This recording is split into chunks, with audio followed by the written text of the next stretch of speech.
Hello बच्चों, आप सभी का स्वागत है आपके अपने यूट्यूब चैनल में। जैसे कि आप सभी को पता ही होगा कि सीबीएसई टर्म 1 में जितने भी क्वेश्चंस रहेंगे वे सारे एमसीक्यू में ही रहेंगे।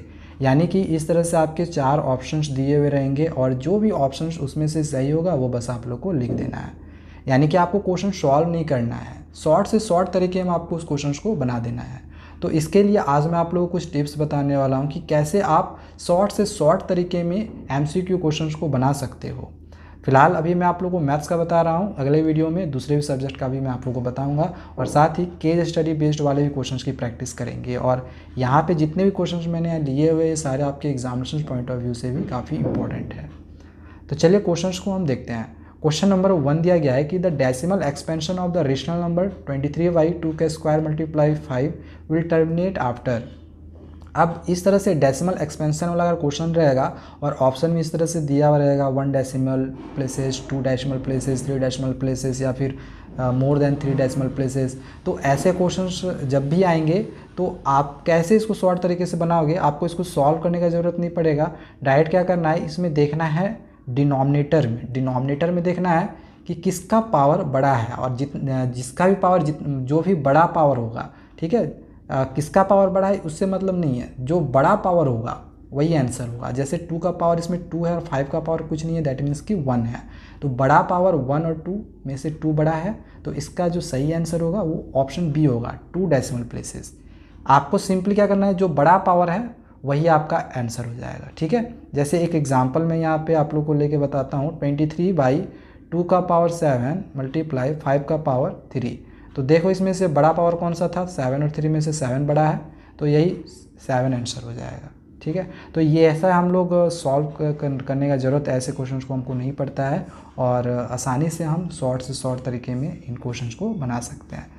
चलिए सेकेंड क्वेश्चन को देखते हैं, जिसमें दिया गया है कि for any 2 positive integers A and B HCF of A B multiply LCM of A B. तो ये तो डायरेक्ट फॉर्मूला है, HCF multiply LCM is equal to product of the 2 numbers. इसमें 2 नंबर क्या है, तो ए और बी है, तो दोनों नंबर का प्रोडक्ट यानी कि ए मल्टीप्लाई बी। तो देखो ये ऑप्शन डी राइट आंसर होगा। तो क्वेश्चंस को हम बना नहीं रहे हैं, ऑटोमेटिकली क्वेश्चन अपने आप बन जाता है, ठीक है। और ज़्यादा हार्ड क्वेश्चन आपके एग्जामिनेशन में आएगा भी नहीं, इसलिए इसके लिए आप बिल्कुल भी टेंशन ना लें कि एग्जामिनेशन ज़्यादा हार्ड क्वेश्चन आएगा। हाँ, कुछ क्वेश्चन जैसे केस स्टडी में रहेगा तो उसमें आपको थोड़ा सा दिमाग लगाना पड़ेगा, तो वैसे क्वेश्चन को भी हम आपके सामने जल्द लेके आएंगे और उसके लिए भी आपको टिप्स बताएंगे कि कैसे आप केस स्टडी बेस्ड वाले भी क्वेश्चन को बना सकते हो, ठीक है। तो क्वेश्चन नंबर 3 इसमें दिया गया है कि if 1 zero of the quadratic polynomial x square plus 3x plus k is 2 then the value of k is. इसमें क्या दिया गया है, एक जीरोज दिया गया है 2, ठीक है, एक जीरोज दिया गया है 2 और इसमें हमें वैल्यू निकालना है के का। तो जो जीरोज दिया गया है, ठीक है, जीरोज क्या है 2, तो जहाँ जहाँ x है बस वहाँ वहाँ 2 पुट कर देना है। जैसे इसमें 2 पुट करेंगे तो 2 2 जा 4 हो जाएगा, ठीक है, और x के जगह पे फिर यहाँ पे 2 पुट करेंगे तो 3 2 जा 6 हो जाएगा और प्लस के जीरोज है तो बराबर 0 होगा। इन दोनों को जोड़ेंगे तो 6 4 10 हो जाएगा और फिर ये इक्वल टू का राइट हैंड साइड जाएगा तो प्लस माइनस में हो जाएगा, यानी -10 आंसर होगा। तो ये ऑप्शन बी होगा। तो देखो इसको भी हम पूरा यहाँ पे सॉल्व नहीं किए, ठीक है, बस थोड़ा सा इसमें लिखें और पूरा क्वेश्चन जो है मेरा बन गया। तो इस तरह से आपको शॉर्ट से शॉर्ट तरीके में बनाने का कोशिश करना है, आपको पूरा नहीं बनाना है, ठीक है। अब आप यहाँ पे 2 को ऐसे पुट करोगे, स्क्वायर रखोगे, फिर 3 मल्टीप्लाई 2 करोगे प्लस के करोगे, तो ऐसे में आपका समय जाएगा, ठीक। तो हम उतना समय क्यों लगाएं, हम कम से कम समय में क्वेश्चंस को बना सकते हैं। अब इस वाले क्वेश्चन में दिया गया है इसमें से कौन सा सॉल्यूशन होगा, यूनिक सॉल्यूशन होगा, एग्जैक्टली 2 सॉल्यूशन होगा, इन्फिनिटली मैनी सॉल्यूशन होगा या फिर नो सॉल्यूशन होगा। तो इसमें भी हम a1/a2, b1/b2 और c1/c2 इस तरह से निकाल लेंगे, ठीक है। जैसे x का कोफिशिएंट कुछ नहीं है तो 1 हो गया, नीचे इसमें x का कोफिशिएंट -4 है, ये a1/a2 निकल गया, डायरेक्ट निकाल रहे हैं, ठीक है, हम a1/a2 लिखने की ज़रूरत नहीं है, ये हो गया।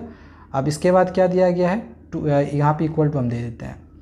इसमें y का कोफिशिएंट कितना है, 2 दिया गया है, इसमें y का कोफिशिएंट कितना है, -8 है, तो इसको काट लेते हैं, 2 4 जा 2, ये भी देखो 1/-4, इधर भी 1/-4, ये तो इक्वल हो गया।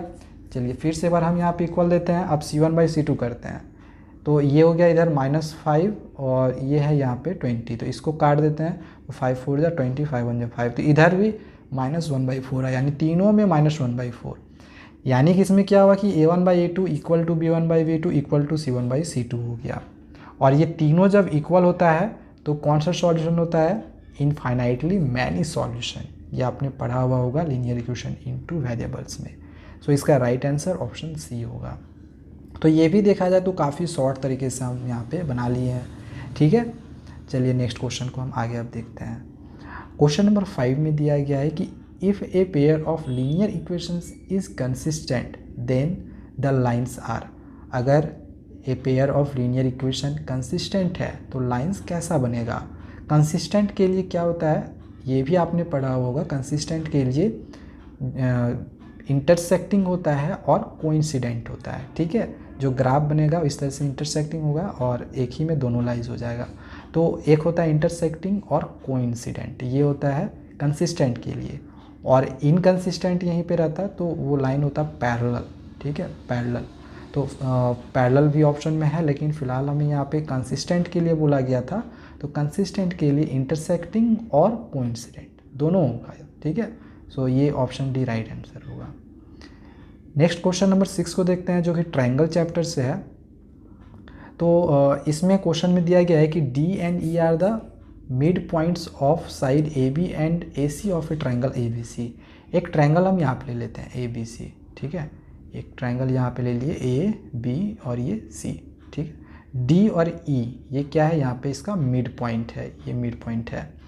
तो आपने एक रूल पढ़ा होगा, एक थ्योरम भी पढ़ा होगा, जिसमें क्या होता है कि D E equal to 1/2 B C हो जाता है। ठीक है, ये आपने पढ़ा हुआ होगा मिड पॉइंट थ्योरम। ठीक है, तो डी का वैल्यू निकालना है तो क्या करेंगे? सिंपली 1/2 को हम यहाँ बी सी का जो वैल्यू था 6, इसको देख के इस तरह से काट देंगे, यानी 3। तो इसका राइट आंसर ऑप्शन बी 3 हो जाएगा। ठीक है, तो ये भी देखो कितनी आसानी से हम बना लिए हैं। एक यहाँ पे लास्ट क्वेश्चन है, क्वेश्चन नंबर 7, जो कि ट्रिग्नोमेट्री का है। सिंपल क्या करना है, यहाँ पे आपको वैल्यू पुट करना है। ठीक है, साइन 30 डिग्री का वैल्यू क्या होता है? बस ये आपको जो वैल्यू है वो आप याद रख लें। जैसे साइन 30 का होता है 1/2 और कॉस 60 का भी होता है 1/2। तो 1/2 जोड़ेंगे तो 2/2 होगा, यानी काटेंगे तो 1 हो जाएगा। ठीक है, इधर 1 हो गया, फिर यहाँ माइनस है माइनस। अब साइन 60 डिग्री है तो साइन 60 का वैल्यू होता है √3/2 और कॉस 30 का भी वैल्यू होता है √3/2। तो √3/2 और इधर भी हुआ √3/2, इस तरह से √3/2 प्लस √3/2। तो 2 बार √3 आया तो 2√3/2 हो जाएगा। ठीक है, तो इस तरह से होगा। इधर 1 आया था और यहाँ पे 2√3/2 हो गया, ये कट गया। देखो 1 माइनस √3, ये राइट आंसर होगा। तो इसको बनाने के लिए हम ज़्यादा समय नहीं ले रहे हैं। आपको क्या करना है, जितना शॉर्ट से शॉर्ट तरीके में आपसे क्वेश्चन को बनता है, आपको उतना शॉर्ट से शॉर्ट तरीका अपनाना है और क्वेश्चन को बनाना है। पूरा लंबा आपको सॉल्व करके नहीं दिखाना है। ठीक है, तो बस इस बात का ख्याल रखिए जब भी आप MCQ क्वेश्चंस को बनाओगे। और भी हम क्वेश्चंस लेके आएंगे जिसमें आपको उसमें भी तरीका बताएंगे कि आप कैसे इसी तरह से और शॉर्ट तरीके से बना सकते हो। और ख़ास करके ट्रिग्नोमेट्री में और ट्रिग्नोमेट्रिक आइडेंटिटीज़ में भी जो क्वेश्चंस रहेंगे तो वो भी आप शॉर्ट तरीके से कैसे बना सकते हो, तो उसके बारे में भी मैं आप लोगों को टिप्स दूंगा। तो चैनल को आप ज़रूर सब्सक्राइब करके रखें। Thank you.